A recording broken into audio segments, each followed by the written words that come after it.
బాబాయ్ దాదాపుగా 7 నెలలు అవుతుంది. ప్రభుత్వం మారింది. ఏమైనా మార్పు కనిపిస్తుందంటారా? ఎలా ఉంది? చాలా మార్పు కనబడుతుంది. ఏంటి మీరు గమనించింది ఉప ముఖ్యమంత్రి కానీ ముఖ్యమంత్రి కానీ చాలా డెవలప్మెంట్ కానీ బస్సులు రోడ్లు కానీ మొత్తం టోటల్గా చాలా బాగా చేస్తున్నారు. ఈ గవర్నమెంట్ మించింది గవర్నమెంట్ ఏది లేదు. కానీ జగన్మోహన్ రెడ్డి గారు అసలు 5-6 నెలలకి మొత్తం జనాలంతా అసలు వాళ్ళలో పూర్తి వ్యతిరేకత ఉంది. వాళ్ళంతా అసహ్యించుకుంటున్నారు ఈ ప్రభుత్వాన్ని. నేను రాబోతున్నాను తొందరలో, మళ్ళీ నేను జనాల్లోకి వచ్చి వాళ్ళ కష్టాలన్నీ తీరుస్తానని చెప్తున్నాడు. అసమర్థులు, మొత్తం అసమర్థులు వాళ్ళు. అస్సలు వాళ్ళకి పొంతన లేదు. ఏమి చేతగాక ఏం మాట్లాడాలి, ఏం చేయాలి అనేది ఇది ఒక మంచి పాల్తు మాటలు ఇవన్నీ. అంతే తప్ప ఏమి లేదు. ఏదో జనాల్లో మేము ఉన్నా మళ్ళీ కనబడాలి, మళ్ళీ ఏదో మాయ పూసి మసిపూసి మాయ చేసినట్టు పార్టీ మర్చిపోతారా అని చెప్పి ప్రజలకి ఇది తప్ప ఎవ్వరు గుడ్డిగా నమ్మరు. ఈరోజు పెన్షన్లు కానీ ఉచిత ఇసుక విధానం అని కానీ ఇసుక కానీ పెన్షన్లు కానీ ప్రతి వాళ్ళకి ఇప్పుడు చూడండి నిన్న పెట్టారు. ఎవరికి బ్యూటీ పార్లర్లకు ఎలక్ట్రీషియన్లకి ట్రైనింగ్ 2 రోజులు ట్రైనింగ్ అంట. ఇవాళ నుంచి ట్రైనింగ్ అంట. వాళ్ళకి ఉద్యోగాలు కల్పిస్తారంట. ఇది వాళ్ళ ప్రభుత్వంలో ఏమైనా చేశారా? ఏమీ చేయలే. 10 మంది 100 మందికి అందితే 100 మందికి ఇస్తామని చెప్తే అందులో 10 మందికే ఇచ్చేవారు.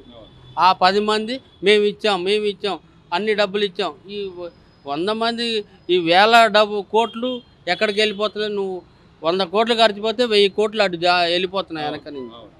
అది అదంతా మళ్ళీ జనాల మీదే భారం పడుద్ది. మీద భారం పడుతుంది. 100 మందికి ఇస్తామని చెప్తే 10 మందికే ఇవ్వడం. ఆ 10 మంది ఇచ్చారు, మాకు ఇచ్చారు. ఆ 10 మందిని చూపిస్తున్నారు. 90% జోబులోకి వెళ్ళిపోతున్నాయి. ప్రతిదీ ఇప్పుడు ఈ చేసేది ప్రతిదీ కళ్ళకు కనబడుతుంది. జనాలు అమాయకంగా ఏం లేరు. మొత్తం గుడ్డోలేం కాదు. జనాలు మంచిగా ఏది మంచి ఏది చెడో తెలుసుకుంటున్నారు. కానీ ఇంకా మనం ఇంకా అభివృద్ధి చెందాలి. రాష్ట్రం కొంత టైం కావాలి. 6 నెలల్లో చాలా మంచి పనులు చేశారు. చాలా పెట్టుబడులు తెచ్చారు. మంచి నిజాయితీగా నిలబడ్డారు. ఈ నిజాయితీ ఇంకా 100% చేస్తారు. సార్ దాదాపుగా 7 నెలలు అవుతుంది పరిపాలన. మళ్ళీ కూటమి ప్రభుత్వం వచ్చిన తర్వాత పరిస్థితులు ఏమైనా మార్పు? బ్రహ్మాండంగా రోడ్లు గీట్లు అన్నీ బాగా వేసారండి. No problem. దానికైతే కొద్దిగా డెవలప్ అవ్వాలంటే కొద్దిగా టైం పట్టిద్ది. ఎందుకంటే అంతకుముందు ఆయన మొత్తం తినేసి ఉన్నాడు కదా. ఇప్పుడు ఏం చేయాలన్నా కొద్దిగా నేనే మంచి చేశాను, నాకు సన్మానాలు చేయాల్సింది పోయి మీరు నన్ను అంటారేంటి? సన్మానాలు చేశారు కదండి 11 సీట్లు ఇచ్చి జనాలు. ఇంకేం సన్మానం కావాలి ఆయనకి? అంతే కదా. ఇప్పుడు కనీసం కొంత టైం ఇవ్వడమో, 1 సంవత్సరం చూడటమో, కనీసం విలువైన రాజకీయాలంటే కొంత టైం ఇచ్చి నిజంగా చేయకపోతే దాన్ని విమర్శించాలి, జనాల్లోకి తీసుకురావాలి. అంతేగాని కళ్ళ ముందు కనబడుతున్నాయి ప్రతిదీ కూడా. అన్నా క్యాంటీన్ల దగ్గర నుంచి, ఇసుక దగ్గర నుంచి, అలాగే పెద్దవాళ్ళ పెన్షన్ల దగ్గర నుంచి, వికలాంగుల పెన్షన్ల దగ్గర నుంచి కనపడుతున్నప్పుడు మరి ఇలా ఎలా విమర్శించగలుగుతున్నారు సార్? ఈ రోజుల్లో ఒక ఇల్లు కట్టాలంటేనే సంవత్సరాలు పడుతున్నాయి సార్. ఇది జనాలు పరిపాలించాలంటే టైం తీసుకుంటుంది. అది దాని గురించి ఆయనకి మాట్లాడైతే అర్హత జగన్ గారికి లేదు. ఇదేంటే అర్హత ఉన్నాడైతే 11 సీట్లు ఎందుకు తెచ్చుకుంటాడు? ఇప్పుడు క్యాబినెట్లో ఆయన అడుగు పెట్టాలి కదా. ఒక 20-30 సీట్లు అయినా తెచ్చుకొని ఆయన వల్ల అవ్వలేదు. దాని గురించి అనవసరం మనం మాట్లాడి. ఇప్పుడు ఏంటంటే మీరు కూడా అందరూ చేయాల్సింది జనాల అభివృద్ధి ఎలా చేయాలనేది మీరు కొద్దిగా ఆలోచించి అందరూ చేస్తే బాగుంటుంది. ప్రభుత్వం ఆల్రెడీ ప్రతిదీ కూడా వాళ్ళు చెప్పినట్టుగా ఎంపవర్మెంట్, మనమే సంపద సృష్టించుకునేలాగా ఎలా కల్పించాలి, వాళ్ళకి ఏమేమి అవస్థలు ఉండాలి, లేకపోతే వాళ్ళకి ఏదైనా పనిముట్లు ఇవ్వాలా, ఇట్లా అనేక రకాలుగా ఆలోచిస్తున్నారు. సో దీన్ని ఆచరణలో పెట్టాలని కొంత సమయం పట్టుద్ది. ఆ టైం మనం ఇవ్వాలంటారా లేదంటే? ఇవ్వాలి కదా సార్, ఇవ్వాలిగా. ఎందుకంటే వచ్చి ఎన్ని నెలలు అయింది సార్? మహా అయితే 6 నెలలు 7 నెలలు అయింది. అంతే కదా, ఇవ్వాలి, కన్ఫామ్గా ఇవ్వాలి సార్. సో మొత్తం మీద మార్పు అయితే ఉందండి. 100%. డెవలప్మెంట్ విషయం ఏంటి సార్? రాజధాని తర్వాత ఎలా ఉంది? బ్రహ్మాండంగా ఉంది సార్. సో హ్యాపీ, అందరూ హ్యాపీ. అందరూ డెవలప్ చేయగలుగుతారు. 100% చేస్తారు. వాళ్ళ పనితీరు సార్. పవన్ కళ్యాణ్ గారు డిప్యూటీ అసలు నెంబర్ 1 సార్. పవన్ కళ్యాణ్ గారు కానీ చంద్రబాబు నాయుడు గారు నెంబర్ 1. ఎందుకంటే లాస్ట్ ఇయర్ మేము జగన్ గారికి ఓటేసాం, గుండె మీద చేసుకొని చెప్తాం. ఎందుకంటే వాళ్ళ నాన్న బట్టి అభిమానంతో వేసాం. ఇవాళ వేయలేదు, ఇసుకుపోయాం అంతే. అది వాళ్ళిద్దరు చేస్తారని నమ్మకం అయితే ఉంది. పెన్షన్లు పెంచారు సార్. మీరు అన్నట్టుగా మీకు గత ప్రభుత్వంలో పెన్షన్ ఎందుకు తీసేశారు? కరెంటు బిల్లు ఎక్కువ వచ్చిందని తీసాడు.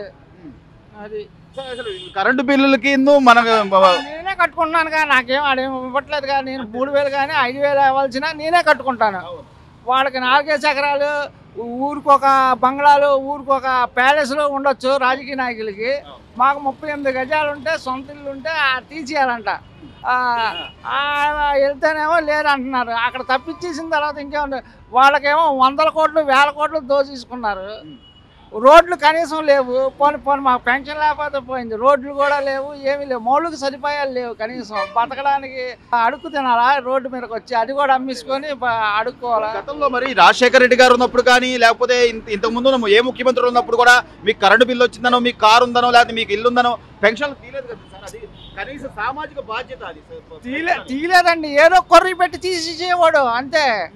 కరెంటు బిల్లు ఎక్కువ వచ్చింది, లేకపోతే మీ కొడుకులకు ఉద్యోగాలు ఉన్నాయనుకోండి, ఉన్నాయి తీసేసే అదొక కొర్రీ.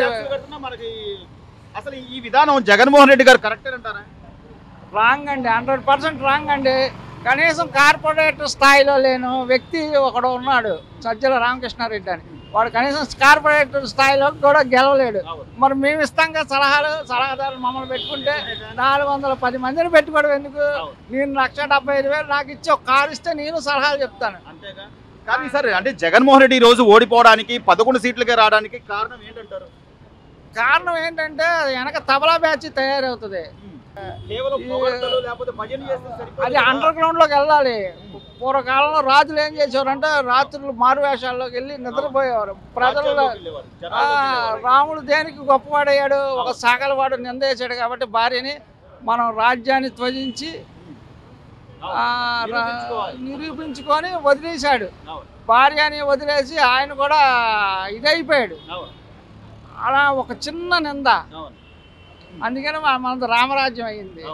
కానీ సరే, మీరు అన్నట్టుగా నిజంగా అంత రామరాజ్యమే ఉండే గత ప్రభుత్వంలో అసలు వాళ్ళ భార్యలను కానీ ఇళ్లలో వాళ్ళని కూడా అసెంబ్లీ సాక్షిగా తిట్టిన సందర్భాలు ఉన్నాయి కదా. అది ఒక పరిధి వరకు విమర్శ బాగుంటుందండి, టూ మచ్గా వెళ్ళకూడదండి ఎవరైనా సరే. ఇప్పుడు నువ్వు దొంగని అందరికీ తెలుసు, ఆ దొంగని 10 సార్లు నిందిస్తే ఎలా ఉంటుంది? దొంగ దొంగ దొంగ అది ఒక పరిధి వరకు బాగుంటుంది, కానీ విమర్శ ఎబ్జెక్ట్గా ఉంటుంది. సో మొత్తం మీద సార్, మొత్తం మీద అంటే జగన్మోహన్ రెడ్డి గారు కేవలం ఆయన స్వయం కృతాపరాధం వల్లే ఓడిపోయాడు అంటారా? స్వయంకృత అదొకటి మొండి, నేను చెప్పిందే వేదం. అది ఒకడు అనవసరం.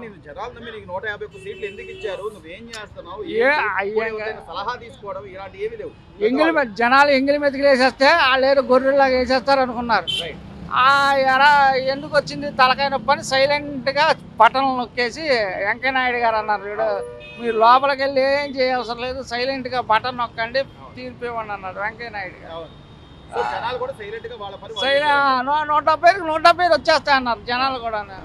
ఆఖరికి 170 11 మంది వచ్చారు, క్రికెట్ టీం లాగా.